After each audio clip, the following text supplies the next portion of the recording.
We came to break the bondages of slavery, and we have modern day slavery. And that is my purpose. To come and speak as the Holy Spirit speaks through me, so that the captives, whoever is feeling captive, it may not necessarily be a physical captivity behind locked gates, and in a lot of cases it is, but it could be emotional, mental, spiritual, with whatever situation it is you're going through. So those bondages, that kind of slavery, that kind of captivity needs to be broken. And that is what I'm here for. Thank you very much. So a bit about Awareness for Child Trafficking Africa. We focus on prevention of and breaking the cycles of gender-based violence and human trafficking, and with a focus on child trafficking. Our mission is saving lives through awareness and education, and providing tangible aspects in order to break those cycles and to prevent. So I'll start off with gender-based violence. Gender-based violence, as we all know, is all over the news. It's a worsening situation, daily, constantly, not just in South Africa, but worldwide. And we each have a responsibility, and we are accountable to ensure that a difference gets made. We are our brother's keeper. You are your sister's keeper. Yes. So if you hear something, if you see something, if you suspect something, don't keep quiet and say it's not your business. It is your business. By law, it is your business. I can just tell you about the Child Protection Act, Domestic Violence Act. And if you go through them, I will give you guys homework. For those who have internet, go to the library, and I think all of us access internet at some stage. Go look up those acts, go and read what they say, and you will see by law, especially if a child is going through abuse, or you know of a child going through abuse, you have to report it. If you don't, you are complicit in that crime. What does complicit mean? It means you're aiding and abetting. Means because you kept quiet and you looked the other way. So remember, the law is on your side, and you can report it anonymously. So I know we have that fear of putting our names out there, but you don't have to. Law enforcement is obligated to protect you as the person reporting that crime, as the person reporting the situation taking place in your neighbor's home, in your son, your daughter, your friend, family, wherever you see. Even if you're walking past somebody, a stranger, you don't have to approach, but you can get the necessary help. So I will tell you where to go to get the help, but I'll say it at the end so that you know all the numbers. So that is your situation on gender-based violence in the country. 1 in 3 women undergo gender-based violence, and I think that statistic has actually changed by now. I'm not even going to go into the crime statistics that was released for the first quarter for March, where in excess of 10,000 rapes were reported. Now, rape falls under gender-based violence, but there's an intersect with human trafficking. Often we find in the homes and in the situations that some of those rapes are as a result of slavery, as a result of sex trafficking that takes place, and we don't know how to recognize it. We don't know it is that. It is a complex gender-based violence, and that is a situation that we're living with in Eldorado Park with regards to our lolly lounges, where our women, our boys are being exploited. And there's something that you call debt bondage. Because you can't pay for something, you are then forced to pay in another way. And I know all of you know exactly what that way is because you know of people going through that, and some of you are going through it personally. You have to pay with your bodies via sex. That is human trafficking, sex trafficking. So, remember that. I am going to go through exactly all the details of what trafficking is, what human trafficking looks like. But speaking to what is happening in this vicinity, just this vicinity alone, we know the reports, and then the broader Eldorado Park, so we can make that difference, eh? And don't be scared when you hear human trafficking. You think it happens in the movies, overseas, somewhere else. It's happening on your doorstep. Yes. It's happening on your child's phone. Your child is on the phone and accessing porn sites. Or, not just accessing porn sites, they're engaging with somebody who has tricked them, manipulated them, deceived them into trusting them implicitly, and removing the trust from people that they should be trusting. So they break that trust so that this person, this perpetrator can now be trusted. And they lure your children online on all these platforms like TikTok, like Instagram, like YouTube, and various other platforms like Facebook. Lure your children into giving naked pictures of themselves, performing acts of a sexual nature which is totally deplorable, which is dehumanizing, and which is a violation of human rights. Both GBV and human trafficking is a violation of human rights. Please remember that. And South Africa has the most beautiful constitution, and we pride ourselves in upholding human rights. No country is perfect. So we pride ourselves in that. So you as a citizen of that country, look at that constitution, look at those laws, and apply it in your personal lives. I'm going to speak about what trafficking is. What is human trafficking? Before I go, I want to ask somebody here. Who knows what human trafficking is? Anybody? Pardon? Lady, can you come here? I would like, let me go to you. Who's the lady that spoke up? Good morning. When they take your children away from you and go and make them prostitutes and things like that, and whenever you ask, then they say they're working. So this is human trafficking. Yes. This lady's spot on, eh? This lady's spot on.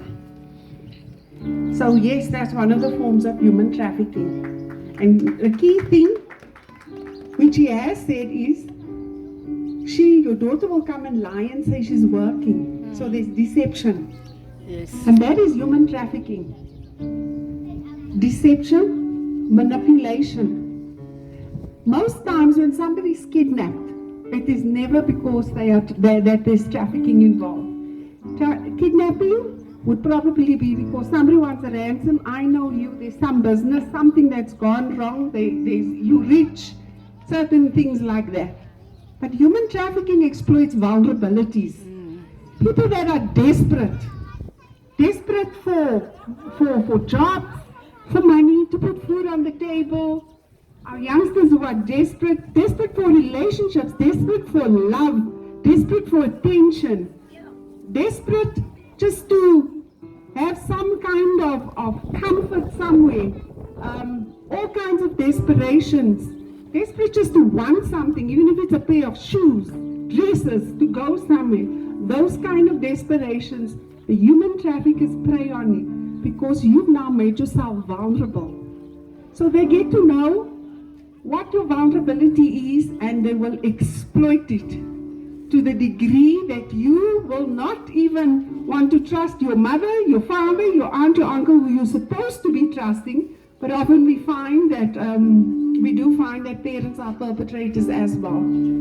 So you need to be careful and trust your gut. If your gut, your sixth sense, that's the Holy Spirit speaking to you. If it tells you something is off, something is wrong, believe it and trust it. and pray. That's the first and foremost thing you're going to do. If you suspect something, immediately start praying and then follow the procedures that I've just spoken about. So human trafficking is the act, meaning what is done? Recruitment, transportation, transfer, harboring, or receipt of persons. So it's movement, it's receiving.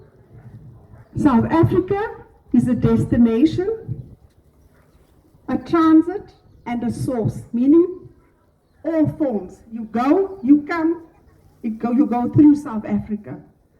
It is a hotspot for human trafficking. Gauteng is of South Africa's being a hotspot. Gauteng is the major hotspot, with obviously our ports like Cape Town and Durban following. So there's different areas in Gauteng which is marked as hotspots as well.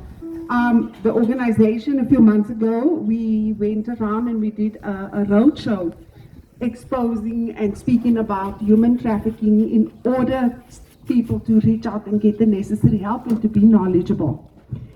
The means is how it's done. Threat, force, coercion, abduction. Yes, can be abducted because, and you are actually abducted in the end. Because you abduct, I call it abduction with a style. You're going willingly. You don't even realize it because you're not trusting. You're going, you think you're going to greener pastures. A lovely job is promised to you. Educational opportunities, sporting opportunities, all those kind of things. Lovely place to stay somewhere that somebody's promising you.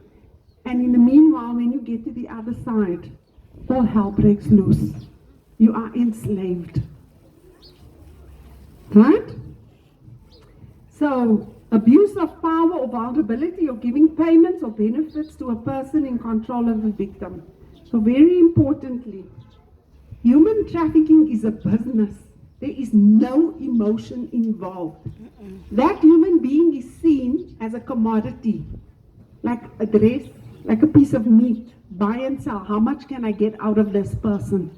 That's what human trafficking, that's how sad it is. You are stripped of your human dignity completely because they sell you to the highest bidder. And you are sold, a human being is sold over and over and over and over. That is why it is the fastest growing industry worldwide, money-making industry.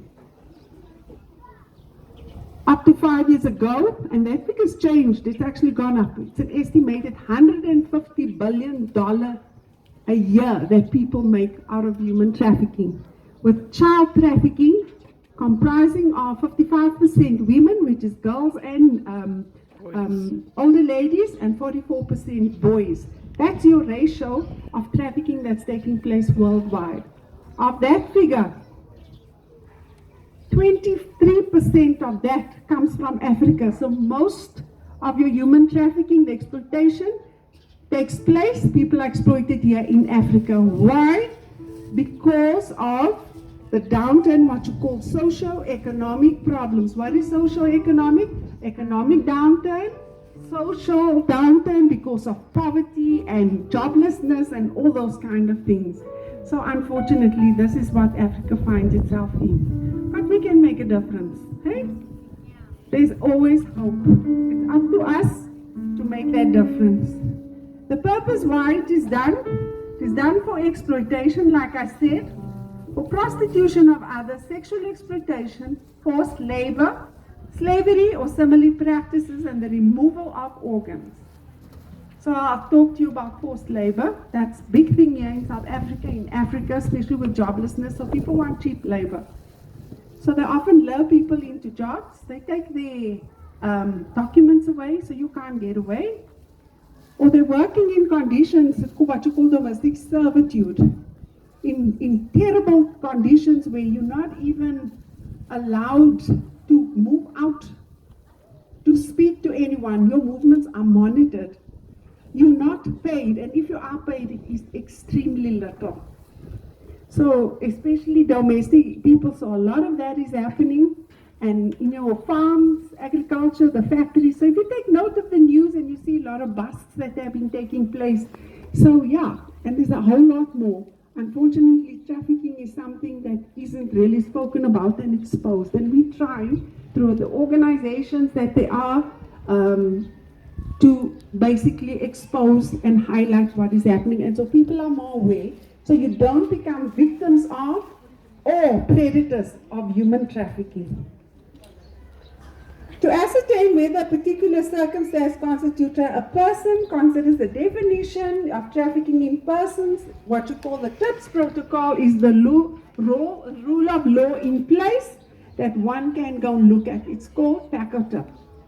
There are various warning signs which I've already gone through. There's a lot. I'll be here the whole day and there are other speakers, so I'm not going to do that.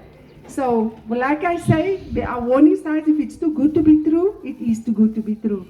When your child starts coming in with things that you can't afford, new shoes, dresses, gifts, your child's attitude starts changing, character starts changing. Either your child is extrovert, too happy, or the opposite, the child goes into a state of depression. So those are signs that you look out for, and you'll know something is wrong. It may not be trafficking, it could be some other kind of abuse, but nevertheless, there is something negative going on. It could be bullying at school even.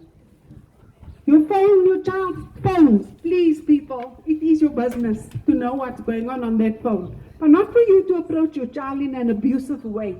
Don't you be abusive. There's a way of approaching, there's a way of communicating with your child.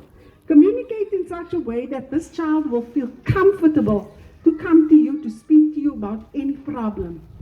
And I'm going to say to any of the children, adults that are out here, if any of you are going through a situation and you recognize what I'm saying, of where you're online, somebody's telling you, send me pictures of yourself, naked pictures, do this. Don't tell your parents. If you do, they start threatening you once you know. You know what? That person's not in the same house as you at that point in time. Don't expose them, but don't let them know. What you're going to do is you're going to keep quiet. Once you realize you're in that situation, you're not going to say, I want to stop. Try not to. I know it's difficult because they put the fear of hell into you. Just remember, you have the upper hand because that person is somewhere else and you here. You then quietly just stop and say to them, you're busy with your homework or you need to go and do something or whatever the case may be, but you'll be back. How are you going to be back? You're going to speak to someone that is trusted and tell them what is going on, preferably, hopefully, your parents. And if your parents are the perpetrators, speak to somebody at school or somebody you trust. Right? So you get the help, and the help will phone law enforcement. And law enforcement will come in and assist you without that person even knowing that law enforcement has taken over in order to get the perpetrator arrested or the syndicate. Remember, human trafficking involves a syndicate. It is dangerous. There are multiple people involved. Not just one person. There's always more than one person involved. Because it's a business. It's a game of making money. Right? How do you keep safe? Please, people, online, put all your privacies on. There's no need for you unless there's a business. Then you have a separate profile for that. Make sure everything is on private. You don't need to have the whole world following you. Because you don't them. Everybody doesn't have good intentions. Everybody's not your friend. That's your first and foremost thing. Don't meet strangers in places alone. Don't do that. If you're going into a place, make sure it's lit up. Make sure you let somebody know where you're going to. At least 3 people. There's on your phone, there's able where it can be tracked. Activate it with 3 trusted people so they know if anything happens, they can activate on those different platforms. All the phones have that kind of facility. Activate it so that you know what is happening. And communication, like I said, is the biggest thing. Please communicate, families, because once there's a breakdown of communication, these things are exacerbated because the children, adults, young adults, husbands, wives, husbands are trafficking their wives, wives are trafficking their husbands, all of this kind. Seek the help, stay close to God, and pray. Amen. So, I'm going to end it off now and give you the various numbers that you can call. So for your gender-based violence hotline, there's two. 0800 428 428, 0800 150 150. So that's gender-based violence that you can call. Child